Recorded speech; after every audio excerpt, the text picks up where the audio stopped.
Merhaba örgü severler. Pembe Atölyem YouTube kanalıma hoş geldiniz. Bugün sizlerle beraber bu güzel crop hırkamın 5 yaş ölçülerini detaylı olarak videomda sizlerle beraber örüp paylaşacağım. Hırkamı arka taraftan başlıyorum. Bütün bir parça olarak örüp ilerliyoruz. Daha sonra ön iki parçamızı tamamlıyoruz. Sonrasında kollarımız ve yaka kısmındaki lastik kısmımızla beraber hırkamızı tamamlıyoruz. Hırkamızda 10 adet fiyon figürü kullandım. Sizler istediğiniz figürü kullanabilirsiniz. Hem erkek hem kız bebekleriniz için yapabilirsiniz. Araba figürü, papatyalı figürü gibi. Müşterimin isteği üzerine ben bu figürleri kullandım. Ön tarafta 3 adet düğme kullandım. Hırkam için Alize Superlena Maxi ipini kullandım. Toplamda 3,5 yumak ip ve 7 numaralı şiş kullandım. Sizler elinizin sıkılığına ve gevşekliğine göre şiş numaranızı ayarlayabilirsiniz. Hırkam sadece düz ve ters ilmeklerden oluşmakta ve gördüğünüz gibi lastik kısmımızdan oluşmakta. Gayet kolay bir hırka. Crop hırkamız belde bir hırkadır. Ölçüsü de ona göre yapılmıştı. Beden genişliğimiz 35 santim. Boy 38 santim olacak şekilde ayarladım. Ve kol boyumuzda 28 santim olacak şekilde. Şimdi hazırsanız hırkamızın yapımına geçelim. Kanalıma abone olmayı ve bildirimleri açmayı unutmayın lütfen. Kanalıma abone olmak tamamen ücretsizdir. Beğeni ve yorumlarınızla desteklerseniz çok sevinirim. Şimdi bu güzel hırkamızın yapımına geçelim. Hırkamıza başlangıç aşamasında arka taraftan başlayacağız. Bunun için 7 numaralı şişime 44 ilmek attım.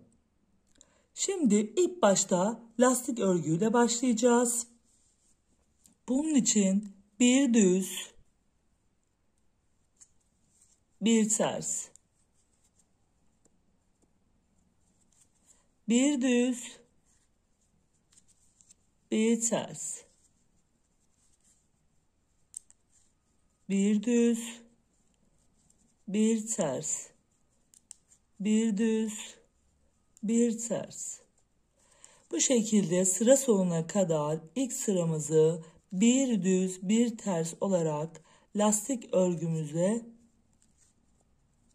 başlıyoruz. Bu şekilde sıra sonuna kadar devam edelim. İlk sıra lastiğimi ördüm. Bir düz bir ters olarak sıramı tamamladım. Şimdi örgümüzün ön yüzündeyiz. Şu gördüğünüz kenardaki ilmek arkadan en sonda ters olarak ördük. Ön tarafa gelince ilmeğimiz düz olarak göründü. Ve ön yüzde ilmeklerimizi nasıl görüyorsak o şekilde örmeye devam ediyoruz. Kenardaki ilmeğimiz bir düz. Daha sonra ikinci ilmeğimiz ters. Bir düz.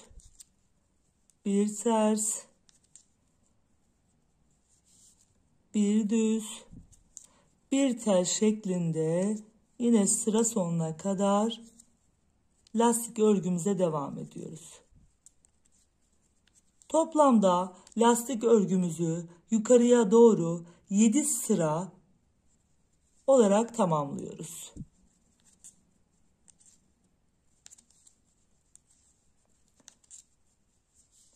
Yedi sıra lastiğimizi tamamlayalım ve devam edelim. 7 sıra lastiğimi ördüm. Sıra sayılarımı şuradaki ters ilmeklerden sayabiliriz. 1, 2, 3, 4, 5, 6, 7. Daha sonra 7 sıra ördükten sonra yine ön yüze geldim örgümün. Şimdi ön yüzde ilmeklerimin tamamını düz bir şekilde örüyorum.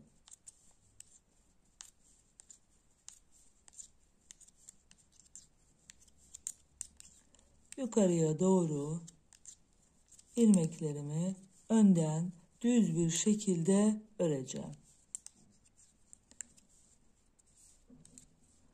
44 ilmeğimi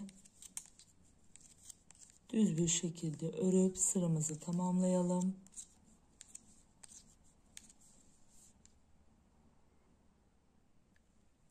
Önden düz bir şekilde ilmeklerimi tamamlayıp sıra sonuna kadar geldim.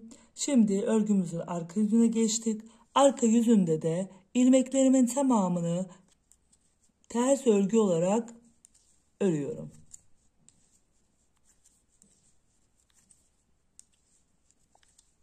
Şu şekilde ters örgü örerek şöyle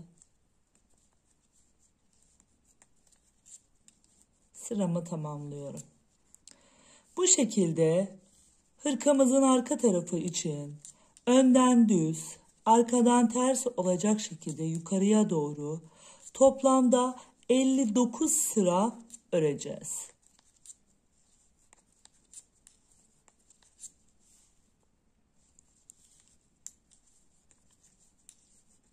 Sıra sayılarımızı yine şu arkadaki ters görünen, haroşa gibi görünen ilmeklerimizden sayarak ilerletebiliriz. 59 sıramızı yukarıya doğru tamamlayalım.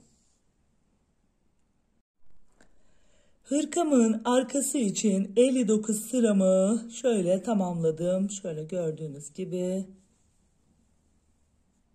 Şimdi 59 sıramızı tamamladıktan sonra örgümüzün arka tarafında ilmeklerimin tamamını tek seferde kapatacağım. Ve bunun için örerek kesim tekniğiyle beraber ilmeklerimin tamamını kapatacağım. İlk ilmeğimi örmeden alıyorum düz bir şekilde. İkinci ilmeğimi örüyorum. Arkadaki ilmeği öndeki ilmeğin üstünden geçiriyorum. Tekrar sıradaki ilmeği alıyorum. Örüyorum. Arkadaki ilmeği öndeki ilmeğin üstünden geçiriyorum. Sıradaki ilmeğimizi örüp arkadaki ilmeği öndeki ilmeğin üstünden atlatıyoruz. Bu şekilde yine sıra sonuna kadar tüm ilmeklerimi tek seferde kapatıyorum.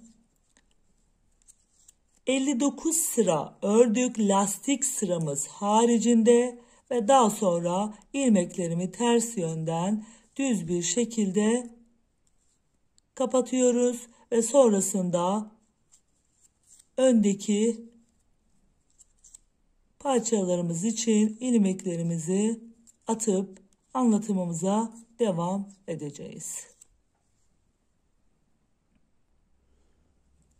Kesim çalışmamızı arka parçamız için tamamladık ve şimdi ön parçamız için şişimize ilmeklerimi attım.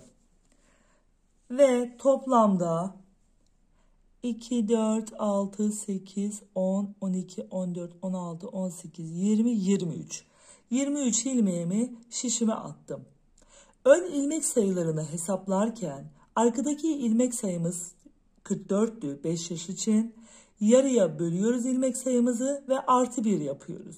Yani 44'ün yarısı 22 ve 23 ilmek olarak ön parçalarımızı kuruyoruz. Bu yaş yaş yaptığımız hırkalarda geçerli. Bütün hırkalarda. Şimdi ilmeklerimi lastik örgü olarak öreceğim. Bu başladığım parça şu şekilde baktığımda hırkayı böyle şöyle koyduğumda baktığımda sol taraf giydiğimizde sağ tarafa denk gelecek. Yani şu tarafa doğru kesimimizi yapacağız. Şimdi bir ilmek düz örüyorum. Yine bir ilmek ters. Lastik örgüyle beraber 23 ilmeğime başlıyorum. Ve toplamda yine 7 sıra lastiğimi ördükten sonra yukarıya doğru modelimize devam ediyoruz. Hırkamız sadece düz ve ters ilmeklerden oluşmakta. Gayet kolay, herkesin yapabileceği hırka modeli. Bu şekilde ilerleyelim. 7 sıramızı tamamlayalım. 23 ilmeğimi 7 sıra lastik olacak şekilde örüp tamamladım ve ön yüzüme geldim. hırkamızın ön yüzünde ilmeklerimin tamamını düz bir şekilde örüyorum.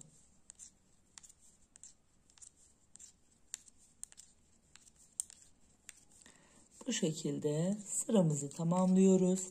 Arka tarafta da yine ilmeklerimizi ters bir şekilde örüyoruz. Lastik sıramız haricinde 20 sıra örgümüzü yaptıktan sonra önden düz arkadan ters yaka kesimlerine başlayacağız. Arka tarafta da ilmeklerimizi bu şekilde ters örgü olarak örüyorum. Şöyle. 20 sıramızı tamamlayalım. Yaka kesimlerimizi yapmak için gelelim.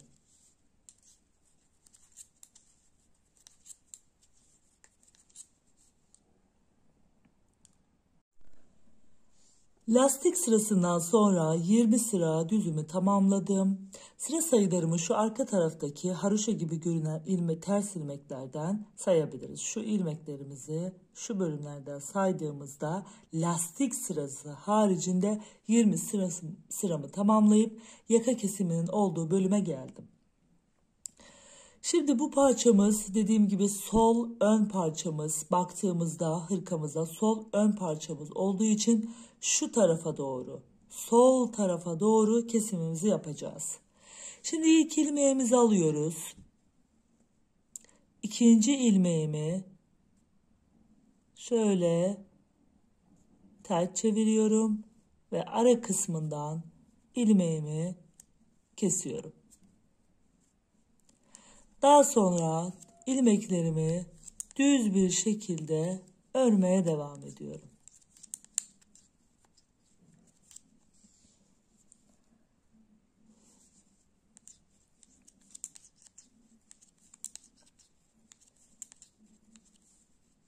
İlk ilmeğimi yaka kesiminin olduğu noktada kestim.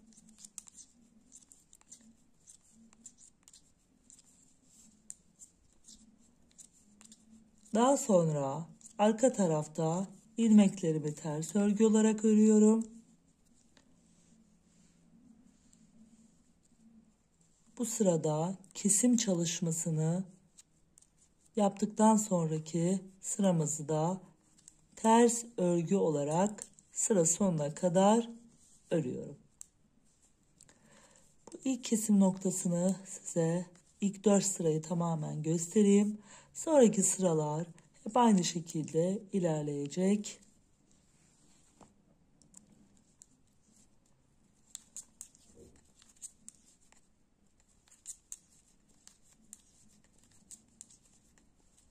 Kesim yaptığımı sıranın arka tarafını ters örgü olarak tamamladım.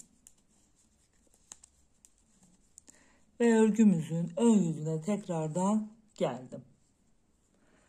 Şimdi ön yüzde kesimimizi yapmıştık. Arka yüzde ters örgümüzü ördük ve tekrar ön yüzümüze geldik. Ön yüzümüzde herhangi bir kesim çalışması yapmıyoruz. Düz bir şekilde örüp devam ediyorum. Kesim sırası haricinde toplamda 3 sıra öreceğim. Kesim sıramız düz sıramızda ön yüzden, arka sıramızda ters örgümüzü yapacağız. Ön yüzümüzde herhangi bir kesim çalışması yapmadan ilmeklerimi düz bir şekilde örüp ilerleteceğim. Sonra tekrar arka tarafa geçeceğim. Arka tarafta yine ilmeklerimi ters örgü olarak örüp tamamlayacağım. Ve kesim çalışması yaptığım sırayla beraber toplamda 4 sıra, kesim sırası haricinde ise toplamda 3 sıra olacak şekilde örgümü öreceğim. Yani bir düz sırada kesim çalışması yapacağız, diğer düz sırada yapmayacağız. Sonraki düz sırada yapacağız, sonra bir sonraki düz sırada yapmayacağız. Bu şekilde İlmeklerimizi ilerletelim. Şimdi bu sırayı da tamamladığımızda ikinci kesim çalışmamızı yapacağız. Onu da hemen göstereyim.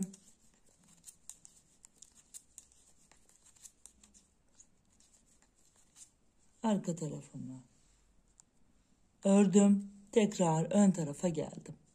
Şimdi burada kesim çalışmamızı yapacağız. İlk ilmeğimi örmeden alıyorum. İkinci ilmeğimi ters çevirip ara kısmından ilmeğimi geçiriyorum. Tekrar ilmeklerimi düz bir şekilde örmeye devam ediyorum. Bu şekilde. Ne yapıyoruz? Yine bu sıramızı düz bir şekilde ördük. Kesim yaptığımız arka tarafı ters. Diğer düz sırada kesim çalışması yapmıyoruz. Ters tarafımızı örüyoruz ve yine 4 sıramızı kesim çalışmasıyla beraber tamamlıyoruz. Sonrasında yine düz sıraya geldiğinde tekrar kesim çalışması yaparak yukarıya doğru ilerletiyoruz. En sonda yaptıktan sonra size kaç ilmek kaldığını söyleyeceğim ve kesim çalışmamızı yapıp ilk parçamızı, ön parçamızı tamamlayacağız. Yukarıya doğru her 4 sırada bir kesim çalışmalarımızı şöyle şunu koyayım. Kesim çalışmalarımızı şu şekilde devam ettirdik ve V yakamızı elde ettik. Ve örgümüzün arka tarafına geliyoruz.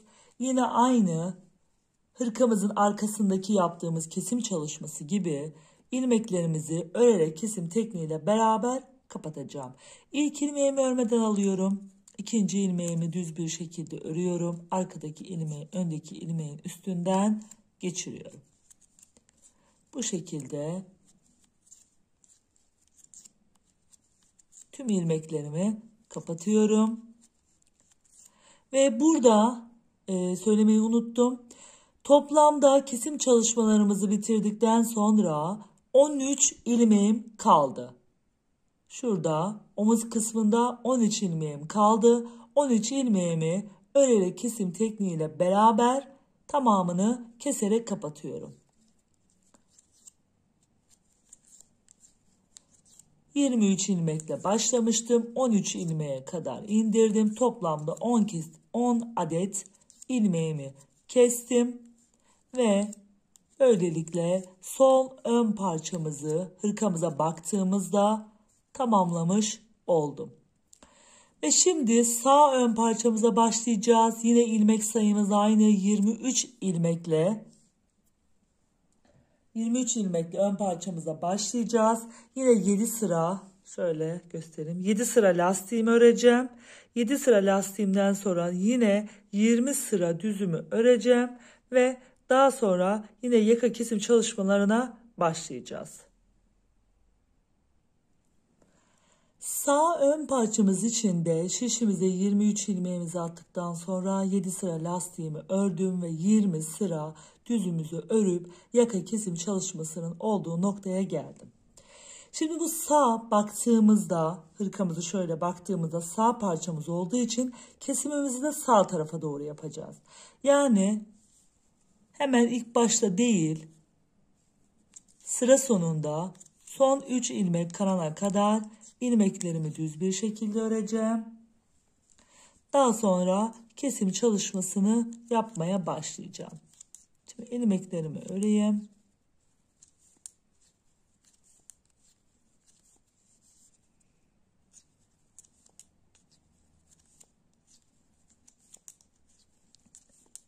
Son 3 ilmeğim kalana kadar ilmeklerimi düz bir şekilde örüyorum.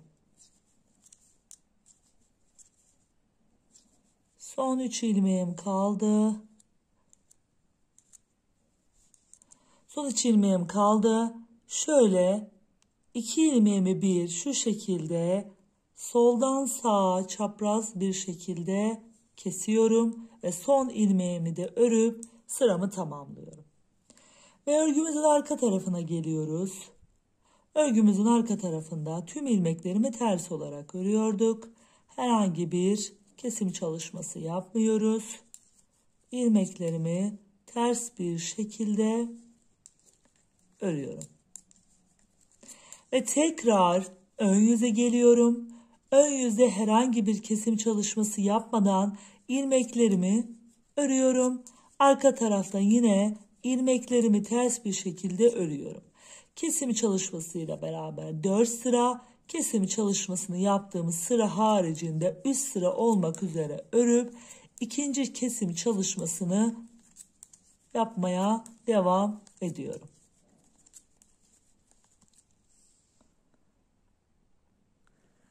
Kesim çalışması sırası haricinde üst sıramı ördüm ve geldim yine tekrar kesim çalışmasını yapacak olduğum sıraya. İlmeklerimi yine son 3 ilmek kalana kadar düz bir şekilde örüyorum. Aynı diğer parçada olduğu gibi bu parçada da bir ön yüzde kesim çalışması yapıyoruz. Son 3 ilmek kala diğer ön yüzde kesim çalışması yapmıyoruz.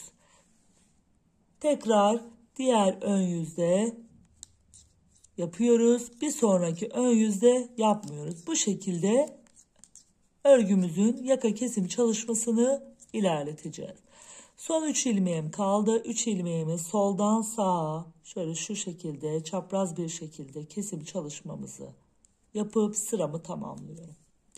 Yukarıya doğru diğer parçada olduğu gibi bu parçayı da 10 adet ilmeğimizi kesiyoruz. 13 ilmeğe indiriyoruz ilmeklerimizi ve örgümüzün arka tarafında örerek kesim tekniğiyle beraber tüm ilmeklerimi tek seferde kapatıyorum. İki ön parçamızı da hazırlamış oluyoruz. Daha sonra omuz dikişleri ve koldaki ilmek sayılarını ilmeklerimizi çıkarmak için geliyoruz. Ön iki parçamızı da tamamladık. Gördüğünüz gibi şuradan omuz dikişini yaptık. Parçalarımızı yaparken bir şey söylemeyi unuttum. Şimdi burada kesim çalışmalarımızı yaptıktan sonra sıra sayımız arka sayımızla beraber aynı olmak zorunda. Burada kesim çalışmasını yaptıktan sonra arkadan bir sıra ters, önden bir sıra düz ördüm. Yani 2 sıra. Ve arkadan ilmeklerimin tamamını kapattım. Yani en sonki kesim çalışmanızı yaptıktan sonra 2 sıra ördüm.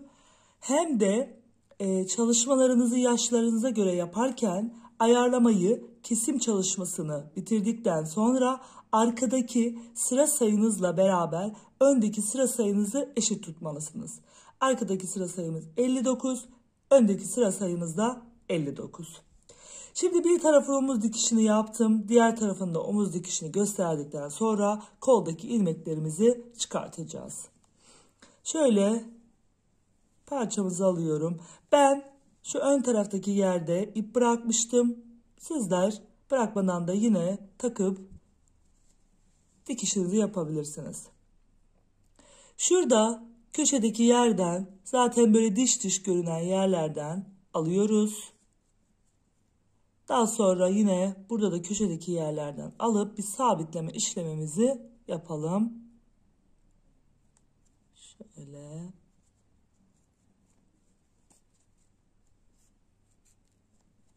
Sabitleme işlemimizi yaptık. Daha sonra şöyle biraz krem rengi oldu çünkü şuradaki bize bakan dişler var. Oradan iğnemizi geçiriyoruz. Daha sonra karşıda da diğer tarafa bakan dişlerden yine geçirip dikiyoruz.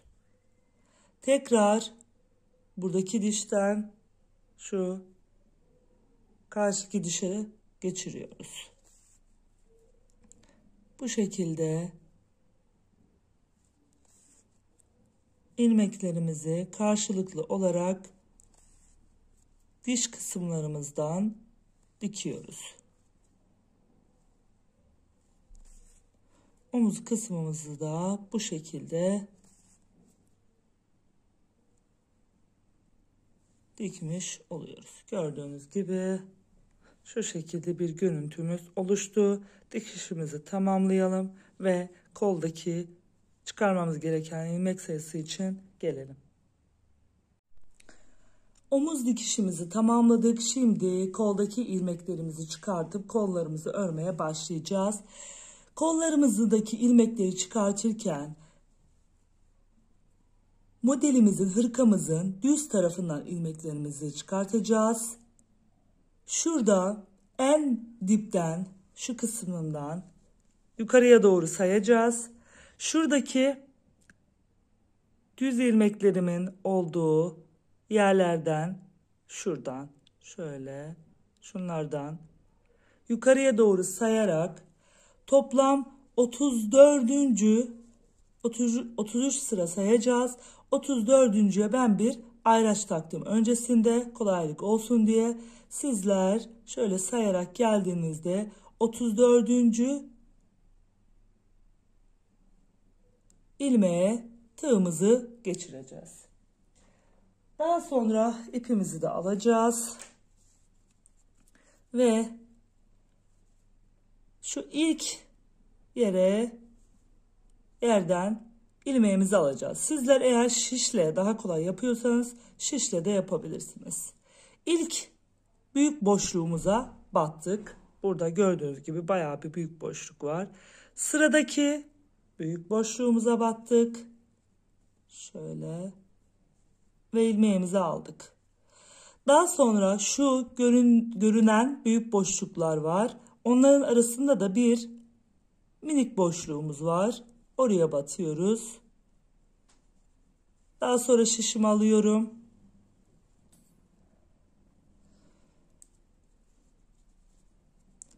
Tığımı çıkartıyorum ve 3 ilmeğimi de şişime geçiriyorum.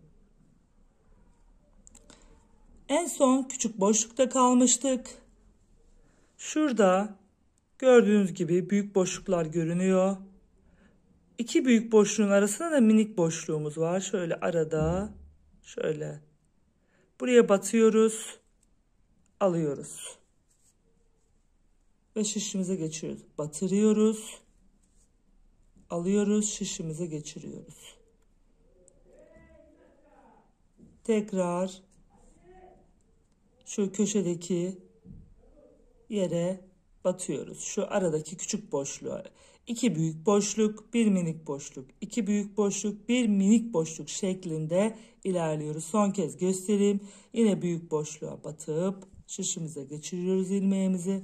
Tekrar sıradaki büyük boşluğumuza batıp şişimizi geçiriyoruz ve 2 büyük boşluğun arasında kalan şu yere de batıp minik boşluğa geçirip ilmeğimizi çıkartıyoruz. Yukarıya doğru bu şekilde yaparak gidiyoruz ve şuradaki omuz çizgisinden önceki büyük boşluğa battığımızda toplamda 19 ilmeğimiz olacak. 19 ilmeğimizi omuz çizgisinden önceki büyük boşluğa kadar çıkardım. Şimdi buradan omuz çizgisiyle beraber aşağıya doğru da 19 ilmek çıkartacağım ve toplam ilmek sayım 38 ilmek olacak. Şurada da yine dip taraftan düz sıra sayılarımı saydığımda 34. sıraya işaretleyici taktım. İki tarafın eşit olması için buranın da 34.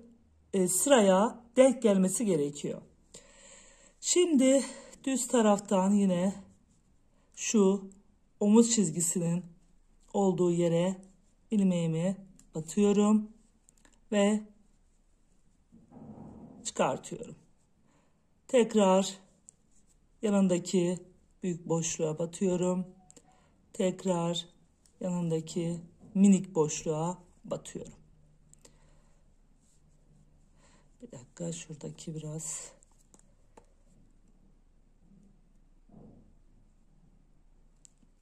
omuz çizgisinde zorlanabiliriz. Boşluk kalmaması için biraz orayı sıklaştıralım.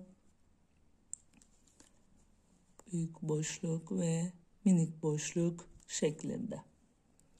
Daha sonra bir büyük boşluk, bir büyük boşluk daha ve bir minik boşluk.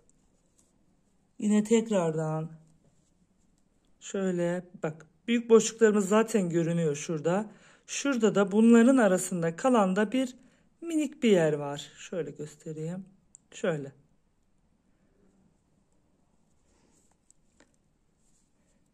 İki büyük boşluk bir minik boşluk, 2 büyük boşluk, bir minik boşluk şeklinde aşağıya doğru ilmek sayımızı da 19 yapıyoruz ve toplamda ilmek sayımızı 38 yaptığımızda örmeye başlayacağız. Toplam ilmek sayımız 38 kol için ve örgümüzün düz tarafında ilmeklerimizi şişimize aldığımız için ters tarafta örmeye başlayacağız. Ters tarafta da ilmeklerimizi ters örgü olarak örmeye başlayacağız. 38 ilmeğimizin ilk sırasını da ilmeklerimizi almıştık düz taraftan. Ters tarafına geldiğinde ilmeklerimizi gördüğünüz gibi ters örgü olarak örüp ilerletiyoruz. 38 ilmeğimizi ters örgü olarak örelim. Sıra sonuna gelelim ve örgümüzün düz yüzünde devam edelim. Tersten ilmeklerimi ters örgüyle örüp tamamladım ve örgümün ön yüzüne geldim. Ön yüzünde de 38 ilmeğimi düz örgü olarak örüyorum. İlk ilmeğimi örmeden alıyorum. Daha sonra diğer ilmeklerimi düz bir şekilde örüp sıramı ilerletiyorum.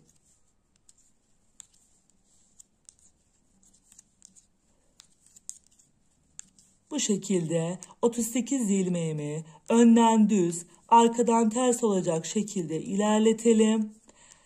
Daha sonra lastik kısmına geçeceğiz. Lastik kısmına geçmeden önce bir kesim çalışmamız olacak. Ve 43 sıramızı öreceğiz. Şu arkadaki diş olan yerlerden sayabilirsiniz.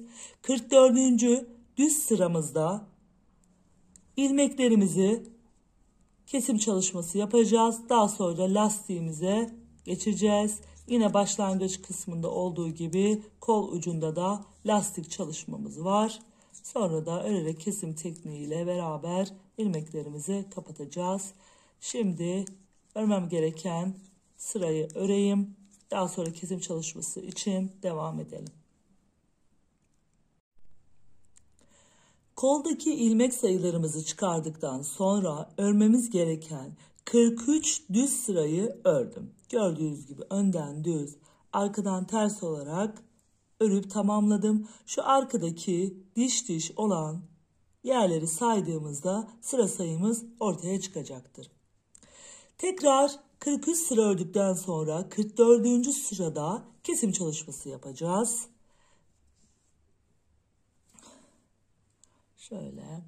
İlk ilmeğimi örmeden alıyorum. İkinci ve üçüncü ilmeğimi birlikte örüyorum. Ve bir kesim çalışması yapmış oluyoruz. Bir ilmeğimizi örüyoruz. 2 ilmeğimi bir alıp örüyorum. Bir ilmeğimi örüyorum. 2 ilmeğimi bir alıp örüyorum. Bir ilmeğimi örüyorum.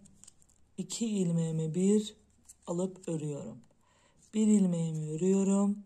2 ilmeğimi bir alıp örüyorum. Bir ilmek örüyoruz. 2 ilmeğimizi bir alıp örüyoruz. Bu şekilde bu sıradaki tüm ilmeklerimizi kesiyoruz. Bir ilmeğimizi örüyoruz. 2 ilmeğimi bir örüp kesmiş oluyorum.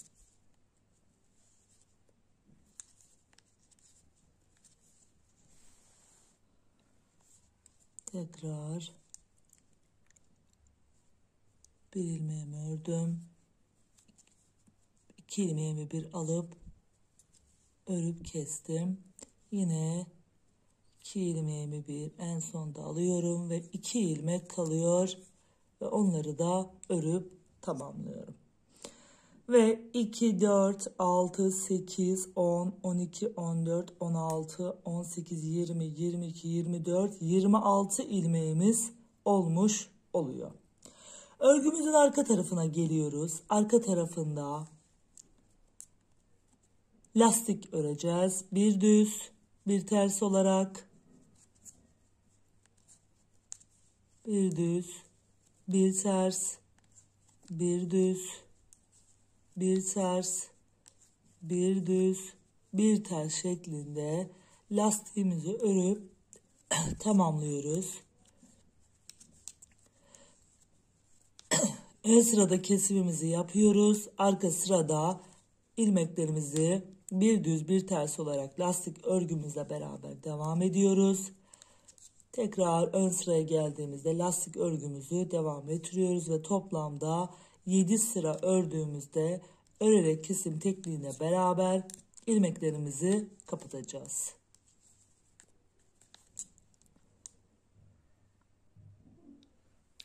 Kol ucundaki 7 sıra lastiğimi ördüm ve şimdi örerek kesim tekniğiyle beraber ilmeklerimi kapatıyorum.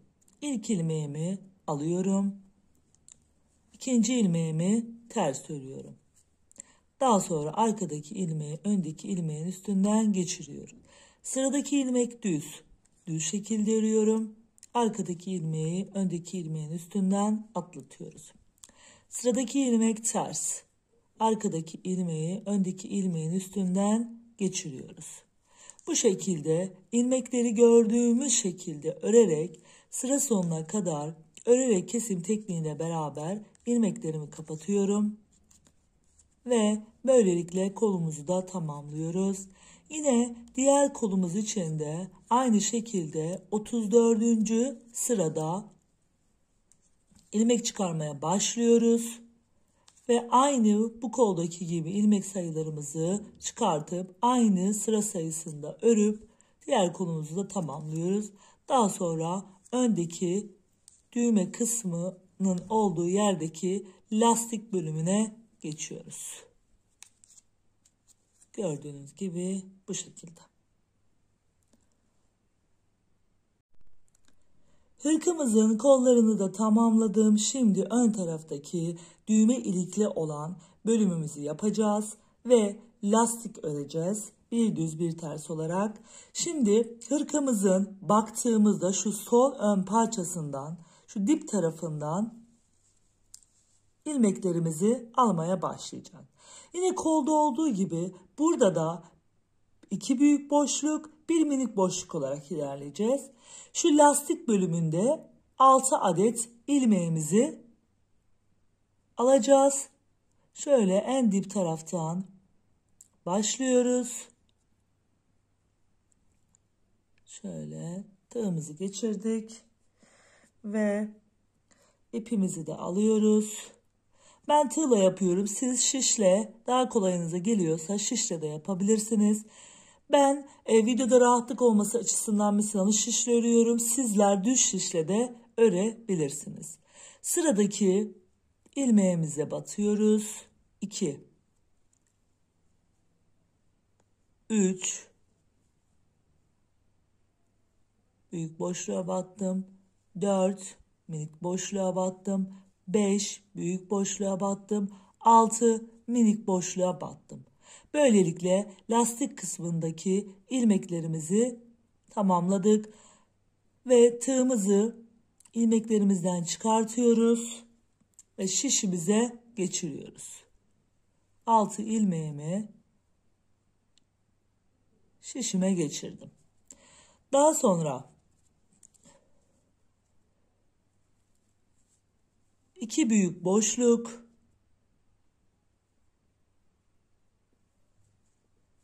bir minik boşluk şeklinde yukarıya doğru ilerliyoruz. Gördüğünüz 2 büyük boşluk. Şimdi sırada minik boşluğa batıyoruz.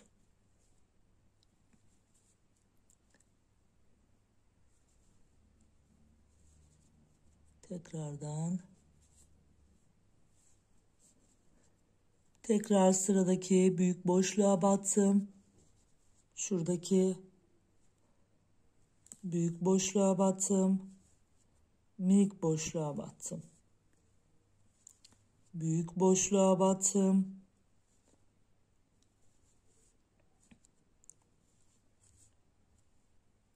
Ve bir tane daha büyük boşluğa battım ve minik boşluğa battım. Bu şekilde ilerliyoruz. 2 büyük boşluk, 1 minik boşluk olmak üzere şu şekilde yaka bölümünden şöyle yukarıya doğru ilerliyoruz ve şu kısma kadar geliyoruz. Toplamda çıkarmamız gereken ilmek sayısı 54.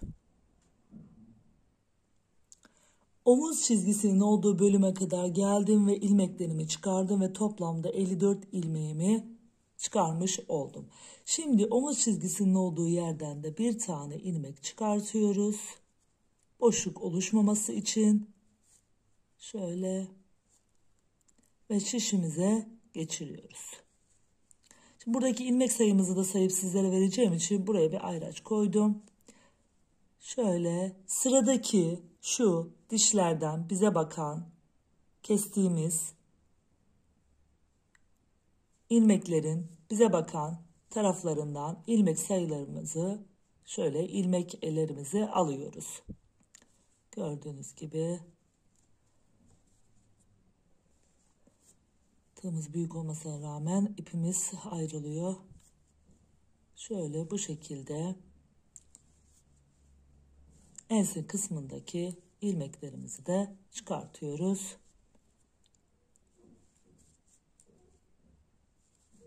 Şöyle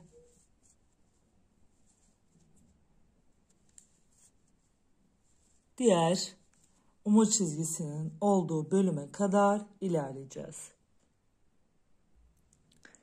Ense bölümümüzdeki ilmeklerimizi de çıkardım ve toplamda 21 ilmeğimiz oldu.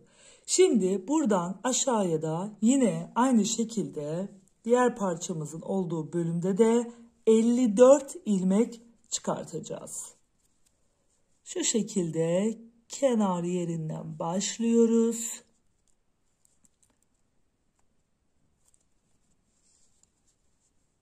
Daha sonra yine tekrar bir tane büyük boşluğa batıyoruz. Şurada 2 büyük boşluk. Şurada bir minik boşluğumuz var. Oraya batıyoruz. 2 büyük boşluk.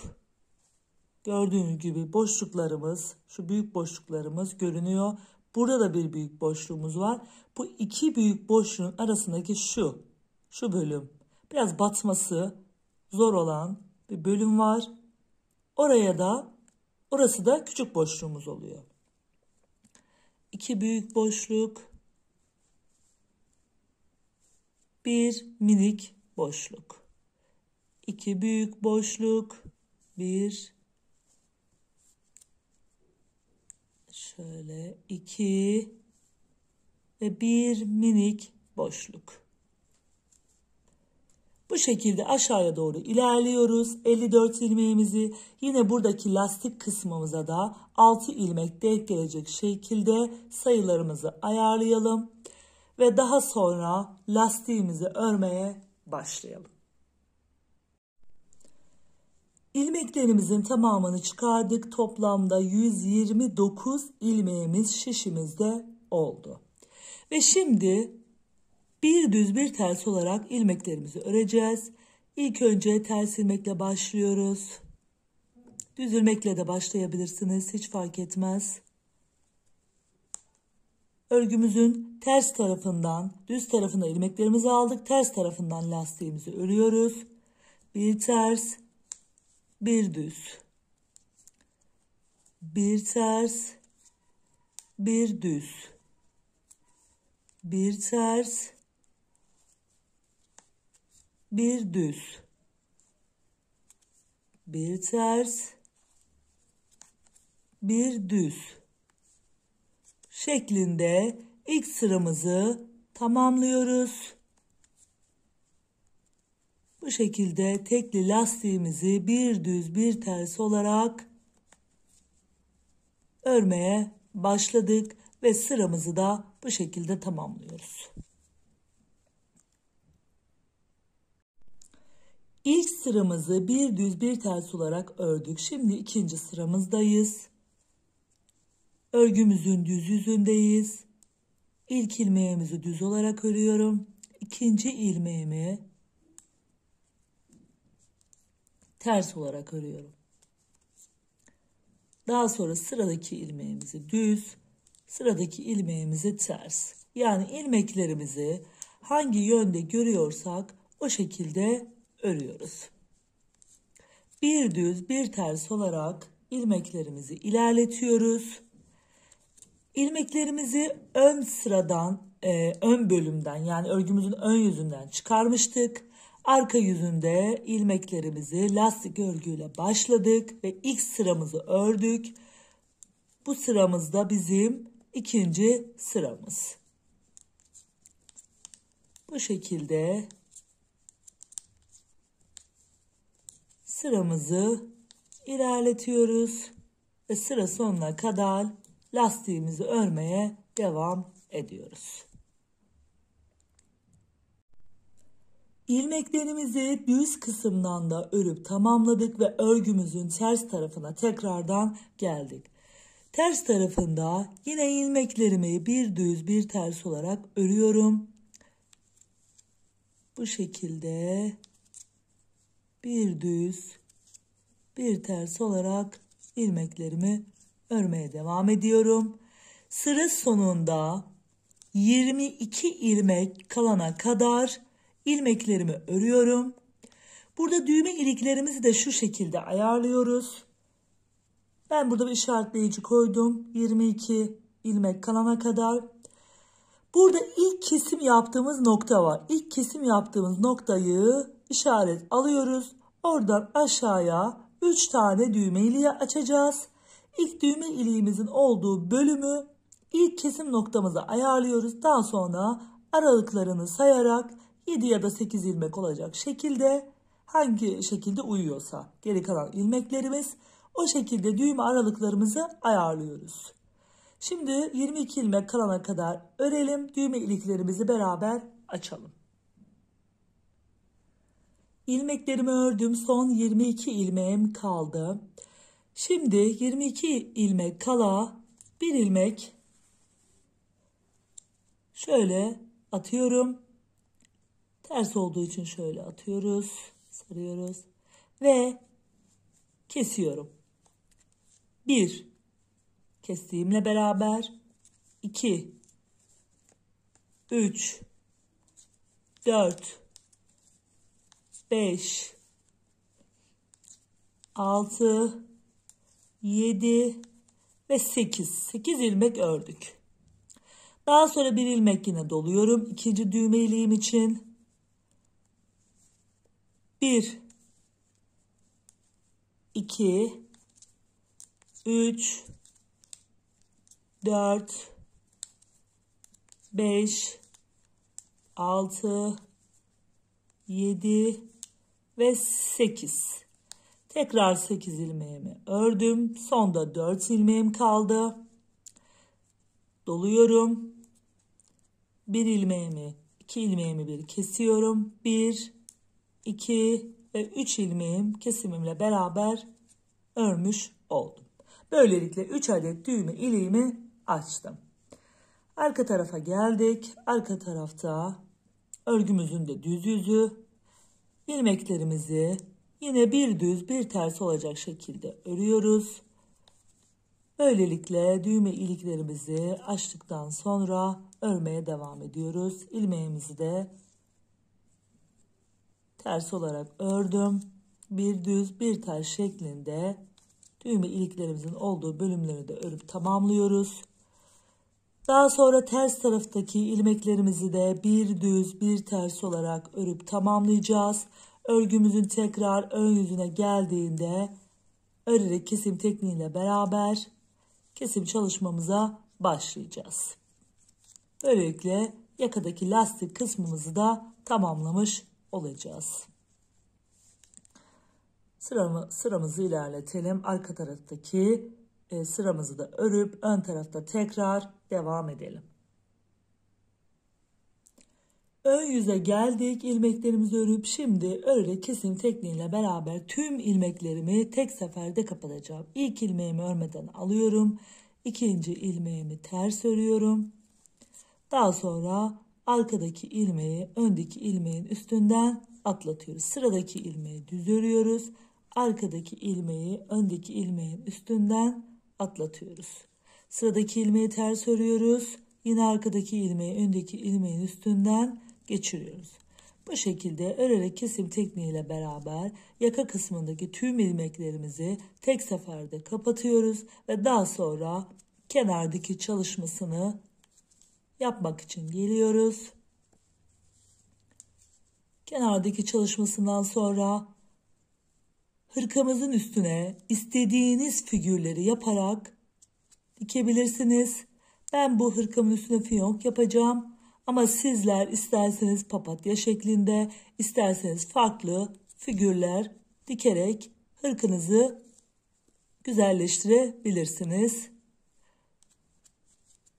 Gördüğünüz gibi bu şekilde çok güzel bir kesim çalışması olmakta. Yaka kısmındaki ilmeklerimizin tamamını keserek tamamladım. Gördüğünüz gibi görüntümüz ense kısmından şöyle ön kısmından bu şekilde görünmekte. Şimdi dikiş çalışmasına başlayacağız. Dikiş çalışmamız için ben koldan başlayacağım. Kolda fazlalık birazcık ip bırakmıştım. Ama bırakmasanız da ister kol bölümüne isterseniz örgümüzün ön ve arka bölümünden de kesim dikiş çalışması da yapabilirsiniz. Hiç fark etmez nereden olduğu. Ben koldan başlayacağım. Aşağıya doğru tamamlayacağım. Karşılıklı olarak ilk ilmeklerimizi sabitleme işlemimizi yapıyoruz. Şöyle tekrar aynı yerden bir kez daha yapıyoruz.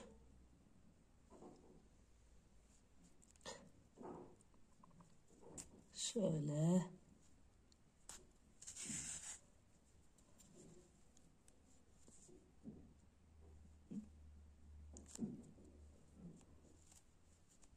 sabitledik. Daha sonra kenar bölümümüzden şu şekilde göstereyim. Şöyle dikiş çalışmasıyla ileriye doğru dikeceğiz.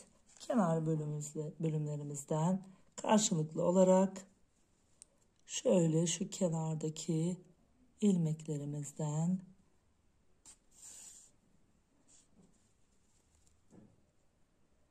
bir bu taraftan bir diğer taraftan olmak üzere bu şekilde dikeceğim.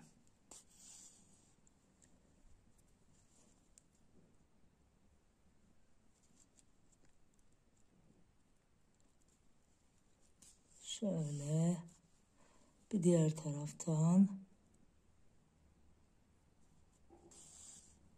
ve bu taraftan. Bu şekilde lastik bölümümüzü diktik. Şöyle sıkılaştırıyoruz gördüğünüz gibi. Daha sonra yine devam ediyoruz. Şu kenar bölümümüzden şu şekilde dikiyoruz. Şöyle alttan geçiriyoruz. Şöyle ve dikiyoruz. Alttan geçiriyoruz üste doğru ve dikiyoruz. Şöyle karşılıklı olarak sırayla dikiş çalışmamızı yapıyoruz. Bu şekilde sıkılaştırdığımızda şöyle güzel bir görüntü elde etmiş oluyoruz. Bu şekilde kol bölümümüzden başlıyoruz. Dikiş çalışmamızı devam ettiriyoruz. Daha sonra ön ve arka parçamızın olduğu yere aşağıya doğru şöyle buradan geliyoruz. Şuradan şöyle aşağıya doğru dikiş çalışmamızı her iki taraf için yapıyoruz. Sonrasında düğmelerimizi dikiyoruz ve hırkamızın üstüne ben fiyonk figürü yapacağım. Sizler istediğiniz figürü dikip hırkamızı tamamlayacağız. Daha sonra son halinin nasıl olduğunu sizlere göstereceğim. Hırkamızın dikişlerini de tamamladım. Yan dikişleriyle beraber kol dikişlerini de aynı anda yaparak bitirmiş oldum. Ve 10 adet figür çalışmamı da yaptım. Ben fiyonk figür çalışması tercih ettim. Sizler istediğiniz figürleri hırkamızın üzerine yapıp dikebilirsiniz. Gördüğünüz gibi 3 adet de düğmemi şu şekilde diktim. Sağlıcakla ve esenlikle kalın. Bir dahaki videomda görüşmek üzere. Hoşça kalın. Sevgiyle kalın.